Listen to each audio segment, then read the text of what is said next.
अध्यक्ष मंडल के साथियों,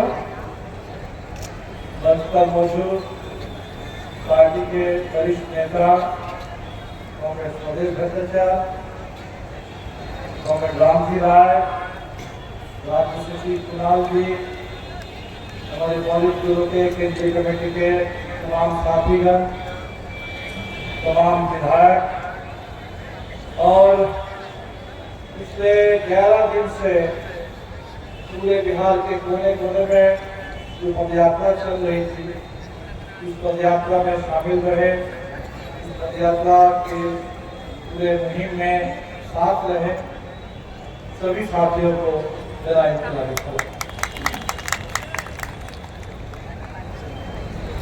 बदलो बिहार नया यात्रा,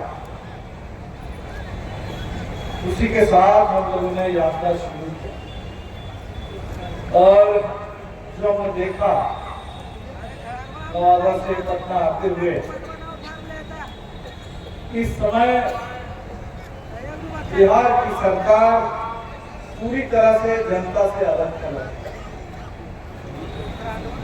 जनता और सरकार बिल्कुल अलग, कोई लेना देना जनता के लिए सरकार के लिए रहेंगे।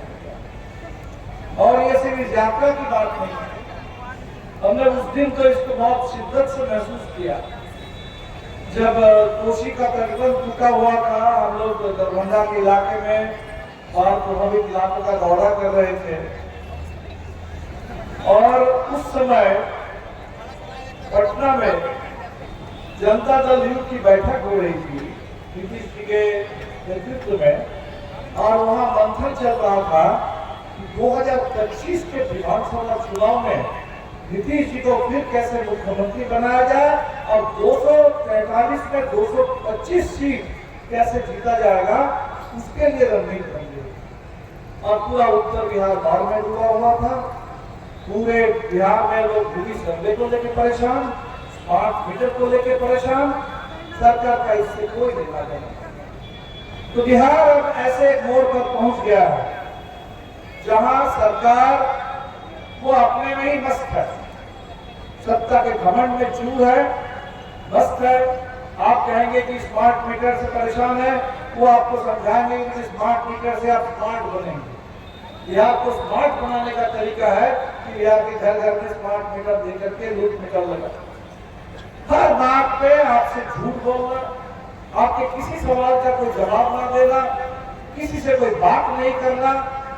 एक ऐसी अहंकारी सरकार इस समय बिहार में मौजूद है और कहते हैं कि डबल इंजन की सरकार, एक पटना में एक दिल्ली में, और दोनों मिलकर कोई अलग नहीं है, दोनों बिल्कुल मिले हुए हैं और दोनों मिलकर के बिहार की जनता पर इस समय लगातार उनके साथ धोखाधड़ी, उनके ऊपर हमले, पूरे बिहार में लूट और भ्रष्टाचार और अपराध ये माहौल बन गया। और इसीलिए हमने देखा कि यात्रा से गरीबों की जो उम्मीद जगी है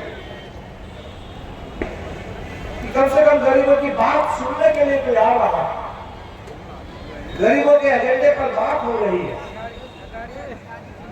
अभी जो नवादा में हुआ, पिछले करीब 60 साल से लोग बसे हुए थे, 80 घर, सबके सब दलित परिवार, दलित महाजनी परिवार। और अगर ये रात के अंधेरे में उस समय आग लगा दिया होता, लोग सोए हुए स्थिति में अगर होते, तो आज हम लोग नवादा में सिर्फ घर जलाने की बात नहीं कर रहे होते, नवादा में बहुत बड़ा जनसंहार हो गया है। और वैसे भी मवेशी जल गई, घर के सब कुछ नष्ट हो गए। तो हमने जब पूछा कि ऐसा क्यों, क्या मामला था, तो लोगों ने बताया कि देखिए ये पहली बार नहीं हुआ, पिछले साल नहीं हुआ था, बीच बीच में ऐसा होता है। जिस जमीन पर हम लोग बसे हुए हैं, यहाँ से हम लोगों को बेदखल करने की कोशिश। यही बात जब हम लोग गया में पहुंचे, यही बात वहां भी सुनने को मिली कि जमीन से बेदखल करने के लिए दलितों पर हिंसा बढ़ गई है, वो उसके पीछे सबसे बड़ा कारण है कि दलित जहां भी अगर जमीन पर कहीं बसे हैं, गरीब भूमि अपना एक झोपड़ी डाल करके, उस जगह से उनको खदेड़ना। आप पीछे देखेंगे एक सज्जन, एक बुजुर्ग 70 साल के दिख रहे हैं, उनकी तस्वीर यहाँ है। उनका नाम है रघुनाथ दास। हम लोग सड़क से चल रहे थे, सड़क के किनारे किसी दूर गांव से वो दौड़ते हुए हमारी यात्रा में आए। अब उन्होंने कहा कि हमारे पास थोड़ी सी गुलाम की जमीन है, अब इस जमीन से भी हम लोगों को भगाने की कोशिश हो रही है, कहाँ जाए, क्या करें। तो भूमि सर्वे, सबसे पहले इस बात को समझ लेना जरूरी है कि बिहार में भूमि सुधार के लिए भूमि सर्वे नहीं हो रहा है। भूमि सुधार के लिए तो आयोग बना था, आयोग की तो पूरी रिपोर्ट आ चुकी थी। तो भूमि सुधार करना होता नीतीश बाबू को, तो वो आयोग की रिपोर्ट को लागू करते, पूरा नहीं तो कम से कम आधा लागू करते। उस रिपोर्ट को तो नीतीश जी ने कूड़ेदान में फेंक दिया। ये भूमि सर्वे कोई भूमि सुधार के लिए नहीं हो रहा है, ये भूमि सर्वे हो रहा है कि बिहार में इतने लंबे समय के भूमि आंदोलन के जरिए, संघर्षों के जरिए, दशकों से, अभी धीरेन्द्र जी बात कर रहे थे भोगेंद्र झा के जमाने की, आजादी के पहले के दौर में जमींदारी उन्मूलन के लिए जो आंदोलन खड़े हुए थे, शाहजहां सरस्वती के जमाने में जो आंदोलन खड़े हुए थे, दशकों से लड़ते हुए, और खासकर भाकपा माले के आने के बाद भोजपुर से लेकर के पूरे पटना, जहानाबाद से लेकर उत्तर बिहार में लाल झंडा लेकर के जो गरीबों ने अपनी एक पहचान बनाई, थोड़ी सी भी जगह गरीब के कब्जे में आई, उस जमीन पर गरीबों ने झोपड़ी लगा करके किसी तरह वो जिंदा रह रहे हैं। इस भूमि अधिकार को, जो कुछ भी आपको अभी तक मिला है, इसको नष्ट करने के लिए, छीनने के लिए, और पूरे बिहार में एक लैंड बैंक बना करके बिहार की जमीन को किसान से, गरीबों से लेकर के कंपनियों को देने के लिए साजिश है।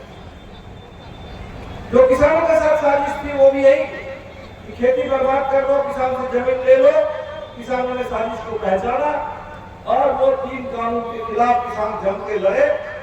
सरकार को थोड़ा पीछे हटना पड़ा, तो 3 कानून गए, लेकिन अभी किसानों पर हमले जारी है। ये जो वक्फ बोर्ड को लेकर के कानून बनाने की कोशिश हो रही है, वो भी उसके पीछे धंधा वही है कि वक्फ बोर्ड के पास मुस्लिम समुदाय की बहुत जमीन है, जो सामुदायिक इस्तेमाल के लिए, लोग जन कल्याण के लिए, उस जमीन पर नजर है। उस जमीन को कैसे कब्जा करके कंपनियों को दे दिया जाए, कॉर्पोरेट राज कायम किया जाए, इसकी साजिश है। तो बिहार के भूमि सर्वे भी इसीलिए हो रहा है, और इसीलिए यात्रा में जो हम लोगों ने ऐलान किया कि बिहार में जो गरीब जहाँ बसे हैं, उस जमीन का, बिहार में जितने मुसलटोली है, उन तमाम लोगों को उस जमीन का पहले पर्चा दो, उस जमीन की गारंटी दो। जमीन के पर्चा के बगैर बिहार में कोई भूमि सर्वे नहीं चलेगा। ये बिहार के गरीबों ने ऐलान किया। जो हमने देखा कि स्मार्ट मीटर को लेकर लोग परेशान हैं, ये क्या है? गरीबों को फिर से अंधेरे में धकेल देने की कोशिश। अब कह रहे हैं कि स्मार्ट मीटर सब स्मार्ट बनेंगे, नहीं। स्मार्ट मीटर के पीछे की कहानी कुछ और है। नीतीश जी का अधिकारी, जो पावर कॉर्पोरेशन के सीएमडी, अभी जेल में है, ईडी की जांच चल रही है, छापा चल रहा है।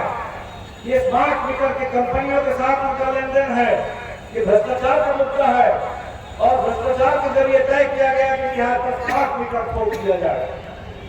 जबकि सवाल हमारे संदीप जी ने विधानसभा में उठाया था कि नीतीश जी, एक तरफ तो सर्वे किया गया, एक तरफ तो पता चला कि 6000 से कम कमाई पर बिहार के 95 लाख परिवार किसी तरह गुजारा कर रहा है, एक तिहाई बिहार।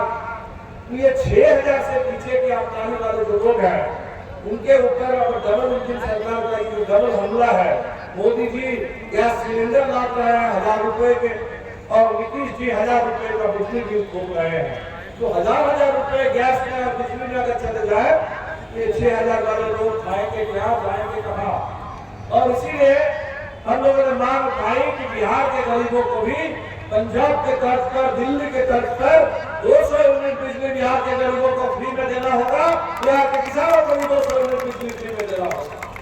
लेकिन नीतीश जी ने काम किया उल्टा, लगा दिया स्मार्ट मीटर, और उस स्मार्ट मीटर से लोग इतने परेशान हैं। वो मीटर इतना स्मार्ट है कि हर 7 दिन में 10 दिन में रिचार्ज मांग रहा है। 7 दिन में 10 दिन में पैसा खत्म और बिजली भी खत्म। ये बिहार के साथ ये अन्याय, ये मजाक और इतना अहंकार की बात सुनने के लिए तैयार नहीं है। पूरा बिहार बोल रहा है और मुख्यमंत्री कह रहे हैं कि नहीं, हमने जो कह दिया है सो कह दिया। शराबबंदी की बात कर रहे हैं, इतना बड़ा ढकोसला है। अवैध जहरीली शराब से सिवान में 70 लोग मर गए। जो किसी तरह जान से बच गया, उनकी आंख की रोशनी चली गई, लीवर खराब हो गया, किडनी खराब हो गया हमेशा के लिए। आज तक किसी एक शराब माफिया पर कार्रवाई नहीं है, किसी एक शराब माफिया को एक दिन के लिए भी आपने जेल में नहीं डाला। जेल भी आपने जेल में डाला तो गरीबों को डाला, और जान भी जा रही है तो गरीबों की जा रही है। तो पूरे बिहार में शराबबंदी बिल्कुल दिख रहा है ये तो फेल है, लेकिन किसी चीज को सोचने के लिए, बोलने के लिए बिल्कुल तैयार है। तो इस अहंकारी सरकार के खिलाफ जनता की आवाज इसको बुलंद करने के लिए ये यात्रा निकली थी। और मैं समझता हूँ कि यात्रा के बाद अब हम सम्मेलन कर रहे हैं, और यात्रा और सम्मेलन के बाद हमें आंदोलन की तैयारी करनी है। ये बदलो बिहार यात्रा का नाम था, बदलो बिहार नया यात्रा, लेकिन अब ये नारा बन रहा है, एक जन आंदोलन का नारा बन रहा है। और इस जन आंदोलन को बिल्कुल बिहार का बदलने वाला आंदोलन हमको बना देना है, बिहार को बदलना। और हमने देखा लोगों से बात करते हुए कि लोग जब बदलाव की बात कर रहे हैं वो सिर्फ सरकार बदलने की बात नहीं कर रहे हैं। सरकार तो बदलेगी, जरूर बदल जाएगी।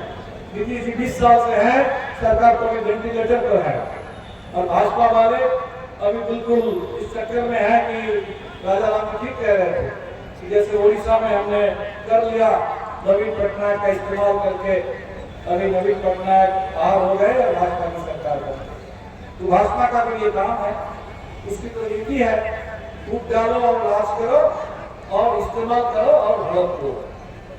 भाई मुकेश सहनी जी सबसे बड़े भुक्तभोगी। पिछले 2020 के चुनाव में एनडीए गठबंधन में थे, 5 उनके विधायक जीते थे, खुद मंत्री बने थे, और कुछ ही दिनों में उनको मंत्रिमंडल से बाहर करके सभी विधायकों को भारतीय जनता पार्टी ने हड़प दिया। अभी जीतन राम मांझी का दौर चल रहा है, तो देखा गया कि लोग कितने दुखी हैं। मांझी जी का इलाका है, सांसद है, मंत्री है, और जमीन पर लगातार दलितों पर हमले हो रहे हैं। सज्जन मांझी पीट कर हत्या कर दी गई। उनकी पत्नी ललिता देवी हमारे साथ गया में पदयात्रा में थी। संजय मांझी रास्ते में मिले, जिनके तलवार से हाथ काट दिया गया। आज तक मुआवजा नहीं मिला। आज तक बिहार सरकार में वो पूरा परिवार अब कैसे जिंदा रहेगा, उनके बच्चे कैसे जिंदा रहेंगे, आज तक सरकार ने कुछ सोचा नहीं है, कोई मुआवजा नहीं दिया। सरकार चल रही है। मोहनपुर के इलाके में वह राजकुमार मांझी हत्या कर दी गई, मजदूरी मांगने पर हत्या, जमीन बचाने की कोशिश करने पर हत्या, और ऊपर मांझी जी वहां है मंत्री बने हुए हैं। चिराग पासवान मंत्री बने हुए हैं, और हमारे साथियों ने जो सिवान की यात्रा की, भरत मांझी स्कूल शिक्षक घूस रखते थे, हत्या कर दी गई। और हमारे ये दलित नेता, दलित मंत्री कुछ नहीं बोलेंगे, कुछ नहीं बोलना है, सब डबल इंजन में सब सवार हो गया। ये डबल इंजन का डबल हमला अपने बिहार के ऊपर चल रहा है। तो बिहार सरकार बदलने के साथ साथ न्याय मांग रहा है। बिहार एक स्थितियां बन गई है, और जो नीतियां चल रही है बिहार में, इन नीतियों में तब्दीली चाहती है, इन स्थितियों में तब्दीली चाहता है।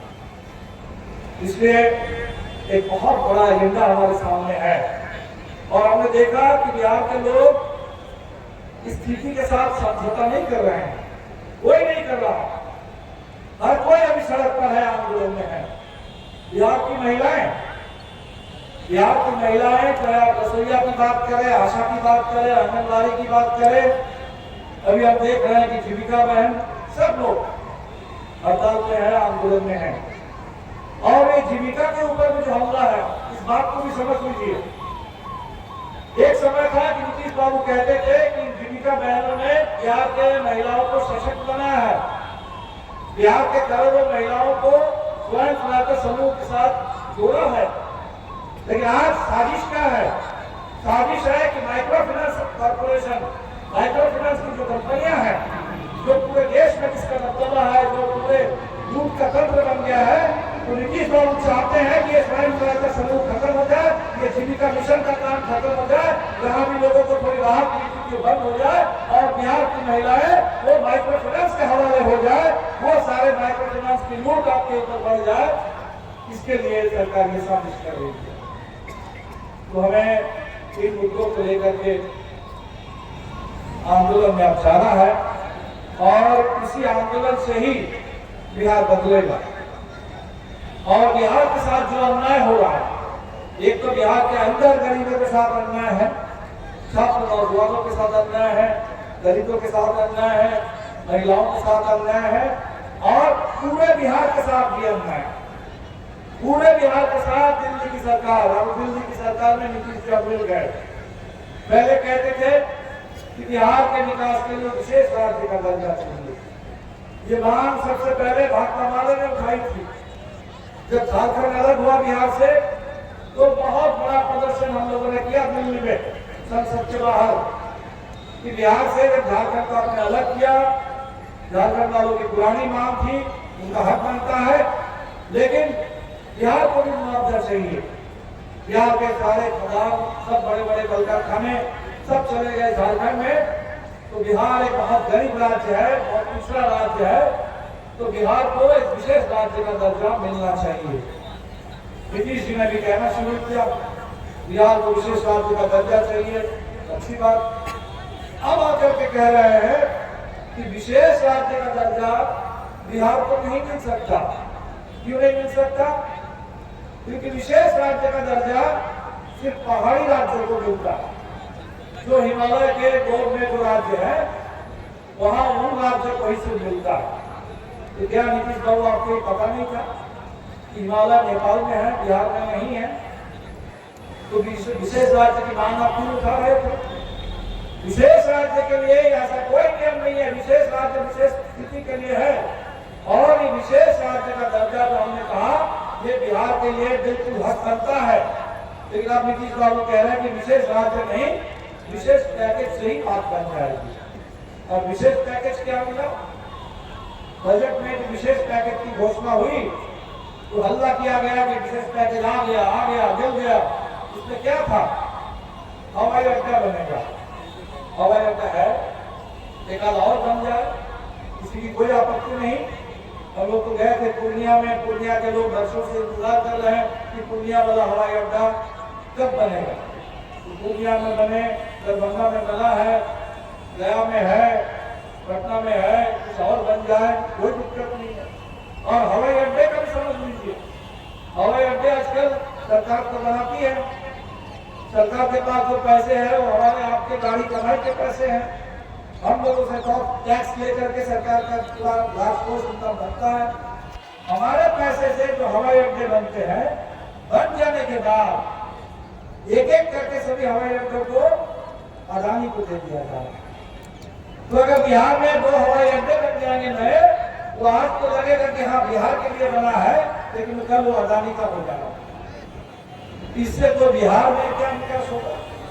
कुछ एक्सप्रेस वे बन जाएंगे, वहाँ बड़े बड़े टोल गेट खड़े कर दिए जाएंगे, खूब टोल टैक्स कलेक्शन होगा, तो कंपनियों को पैसा मिलेगा। बिहार का क्या होगा?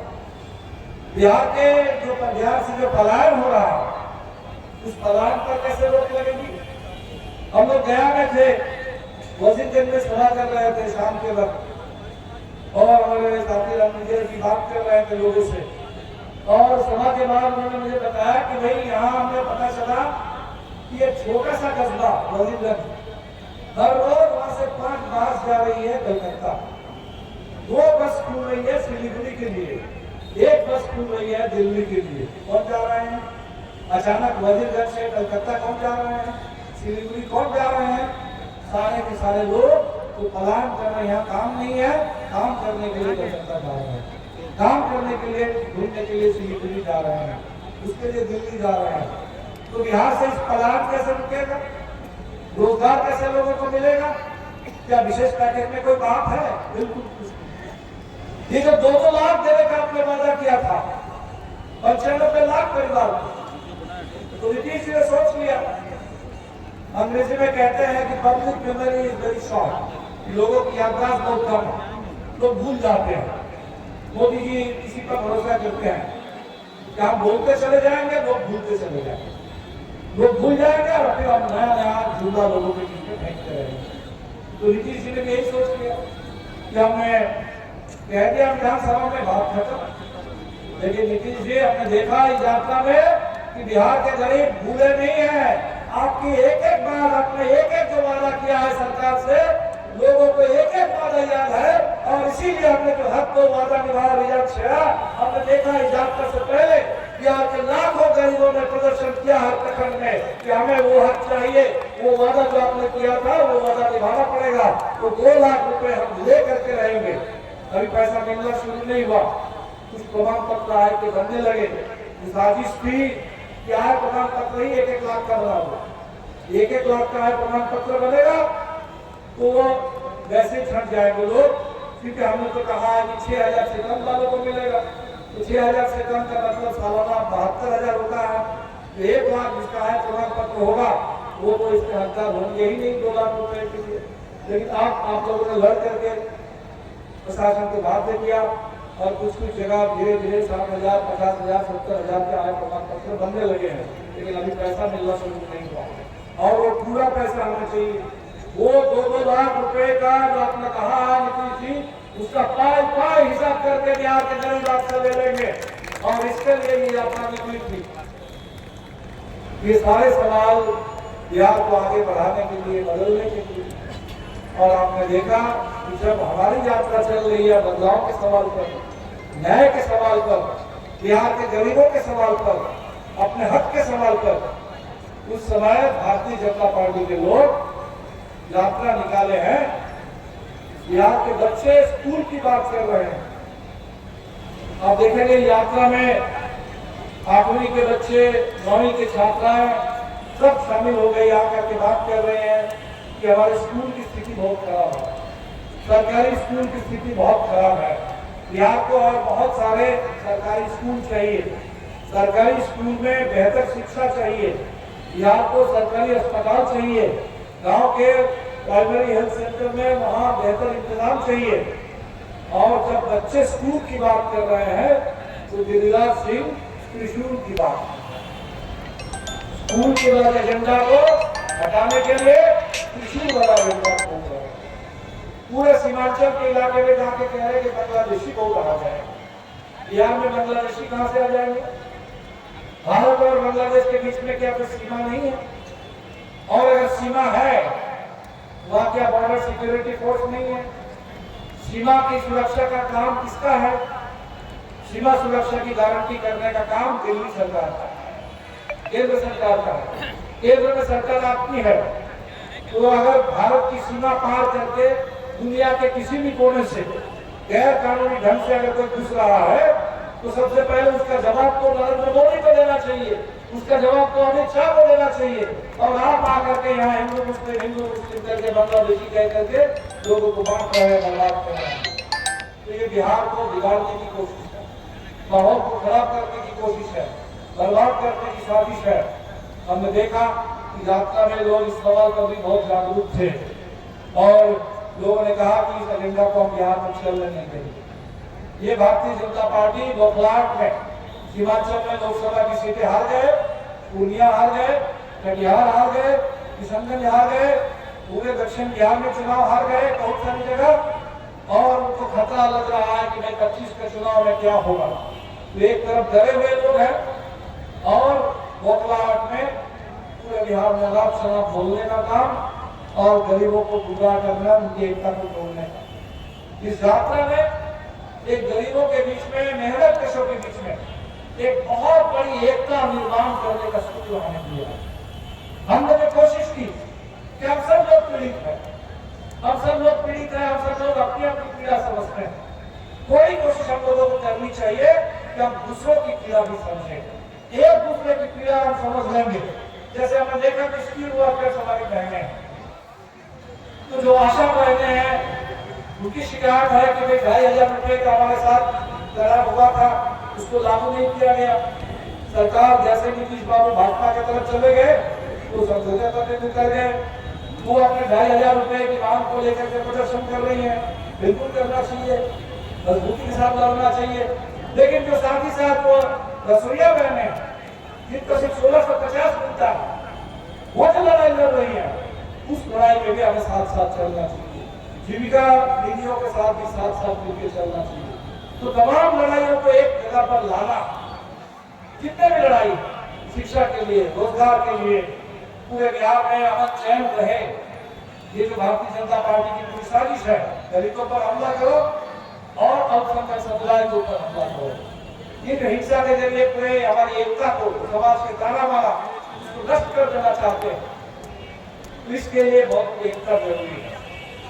हमने शुरू किया था 16 तारीख को नवादा से बाबा साहब अम्बेडकर की मूर्ति पर माल्यार्पण करते हुए, और 26 तारीख को कॉमरेड राम नरेश राम की पुण्यतिथि पर, कॉमरेड राम नरेश राम की ये 14वीं बरसी थी, और उस दिन संकल्प लेते हुए हाई कोर्ट के बगल में बाबा साहब अम्बेडकर की मूर्ति पर ही माल्यार्पण करके हमने यात्रा का समापन किया। बाबा साहब ने इस देश के लिए एक सपना देखा था और इस देश के लिए संविधान लिखा था, जिस संविधान के पहले पन्ने पर यह बात है कि हम भारत के लोग, हमारा धर्म अलग अलग है, हमारी भाषा अलग अलग है, हमारी रीति रिवाज रहन सहन अलग अलग है, खान पान अलग अलग है, कोई मांसाहारी है, कोई शाकाहारी है, कोई फर्क नहीं पड़ता। हम सब हिंदुस्तानी हैं और ये हमारा संविधान, ये हिंदुस्तान के हर नागरिक को आजादी, हर नागरिक के बीच में बराबरी, इसकी बात करता है। सिर्फ वोट की बराबरी नहीं, सामाजिक बराबरी, आर्थिक बराबरी की बात करता है। हमारा संविधान सबके लिए पूरे न्याय की बात करता है, सामाजिक, आर्थिक, राजनीतिक। हमारा ये संविधान सबके बीच में भाईचारे की बात करता है कि सबके बीच में सौहार्द हो, एकता हो। और इस समय बिहार में जो भी हिंसा की बात कर रहे हैं, जो भी यहाँ त्रिशूल लेकर के बात कर रहे हैं, यात्रा निकाल रहे हैं, मैं तो समझता हूँ कि संविधान के खिलाफ यात्रा है। जो भी ऐसी बात कर रहे हैं वो संविधान विरोधी ताकत है, और संविधान विरोधी ताकतों को मुंहतोड़ जवाब देना होगा, क्योंकि संविधान विरोधी ताकत अगर हावी हो जाएगी तो बिहार में संविधान का राज नहीं चलेगा, मनुस्मृति का राज चलेगा, आरएसएस का राज चलेगा। ये साजिश है। तो आप देख रहे हैं कि जैसे उत्तर प्रदेश में हमने बुलडोजर राज कायम किया, बिहार पर भी बुलडोजर राज ठोक देंगे। लेकिन हमने देखा इस यात्रा में हम सब लोग, हमारा सबका इसमें यात्रा से बहुत कॉन्फिडेंस बढ़ा, क्योंकि हमने लोगों को देखा चलते हुए, बोलते हुए सुना, और उनके पूरे मन में जो संकल्प है कि बिहार को हम कतई न उड़ीसा बनने देंगे, न गुजरात बनने देंगे, न योगी का ये बुलडोजर राज बिहार पे कायम होने देंगे। बिहार बिहार है, आंदोलन का प्रदेश है, गरीबों का प्रदेश है, जहाँ गरीब आंदोलन के जरिए, लाल झंडे के जरिए सर ऊंचा करके अपना पूरा हक लेकर के रहना चाहते हैं। और हमने देखा कि बिहार के वो बच्चे जो यात्रा में शामिल हो रहे थे, उनके सामने तो पूरा भविष्य है बिहार को आगे ले जाने का, हिंदुस्तान को आगे बढ़ाने का, इस देश को संविधान के रास्ते पर, लोकतंत्र के रास्ते पर, इंसाफ की दिशा में, बदलाव की दिशा में आगे बढ़ाने का। ये बहुत बड़ी ताकत बिहार के पास है। और जो लोग भी सोच रहे हैं कि सत्ता में बैठ करके, सत्ता के बल पर कॉर्पोरेट की दलाली करके, कॉर्पोरेट का पैसा लेकर के बिहार की जनता को गुमराह कर देंगे, कोई भी बिहार को पीछे ले जाएंगे। कोई कहता है कि 35 साल पहले बिहार बहुत अच्छा था, 35 साल से बिहार में बहुत बर्बादी आ गई। शायद ये कहना चाहते हैं, लेकिन खुल के कह नहीं पा रहे हैं कि 35 साल से जो आरक्षण लागू हुआ कर्पूरी जी के बिहार में, मंडल कमीशन लागू हुआ, धीरे धीरे आरक्षण का तो विस्तार हुआ, और अब तो विधानसभा से 65% आरक्षण तय हुआ। और ये भी डॉक्टर साहब ने कहा, ये जो 65% आरक्षण अगर बिहार के लिए कोई विशेष पैकेज की बात होगी तो सबसे पहले बिहार के अंदर 65% जो आरक्षण का फॉर्मूला है, इसको संविधान की 9वीं अनुसूची में डाल करके इसकी गारंटी करना होगा। और बिहार में जिस तरह से जातियों की गिनती हुई, पूरे देश में जाति आरक्षण गणना करानी होगी। ये संकल्प हमारा है। इस संकल्प को लेकर के इस सम्मेलन से आज हम लोग फिर वापस जाएंगे और आप सभी साथियों से ये अपील है और आप लोगों का पूरा भरोसा है। इस आंदोलन को हमने छेड़ा है, हक को वादा निभाओ और फिर बदलो बिहार नया यात्रा। अब इसको एक बहुत बड़े जन आंदोलन में तब्दील करना है और ये हम सबकी जिम्मेदारी है।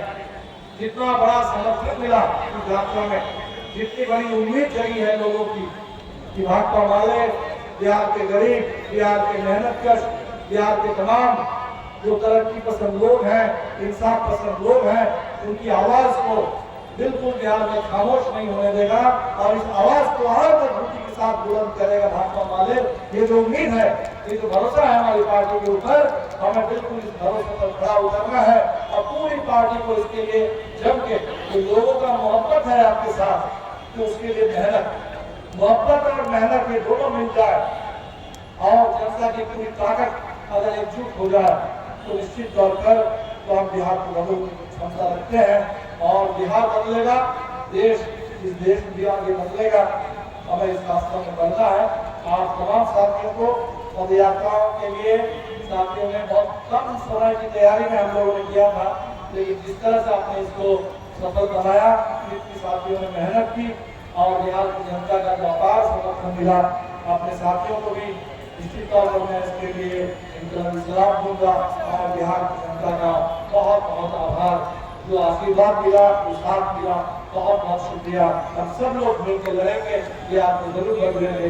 इसी के साथ मैं अपनी बात खत्म करता हूँ और हमारे बीच में जितने साथी इस बीच में गुजर गए, बिहार के अंदर, बिहार के बाहर भी, इसी दौर में दिल्ली विश्वविद्यालय के अध्यापक GN साहिबाबा, आप लोगों ने तस्वीर देखी होगी, 90% विकलांग, 90% विकलांग एक व्हील चेयर में बैठ करके दिल्ली में कॉलेज के छात्रों को पढ़ाते थे और सरकार ने कहा कि देश के लिए खतरा है, उनको देश के लिए खतरा बता करके जेल में डाल दिया गया था। पिछले 10 साल से कोर्ट ने बनी किया कि इनको अन्याय ढंग से जेल में डाला गया था, लेकिन 10 साल की ऐसी यात्रा थी कि आज कुछ दिन पहले हैदराबाद में हमारे साथी गुजर गए। इतने तमाम साथी जो जेल में है, उम्र खाली 1500 दिन हो गए, 1 दिन 2 दिन 15 दिन नहीं, 1500 दिन हो गए जेल में पड़े हुए हैं, सिर्फ इस बात के लिए कि सच बोलना जानते हैं, सच बोलने की हिम्मत रखते हैं और जनता के हक के लिए संविधान के पक्ष में आवाज बुलंद करते हैं। तो हमारे जितने साथी जेल में हैं, बिहार के अंदर हमारे टाटा के साथी अभी भी जेल में बंद है, जेल में बंद सभी साथियों की रिहाई की मांग करते हुए और जो साथी हमें छोड़ के चले गए, जिन साथियों को हमने खो दिया, उन सभी शहीदों को, उन सभी हमारे साथियों को सलाम पेश करते हुए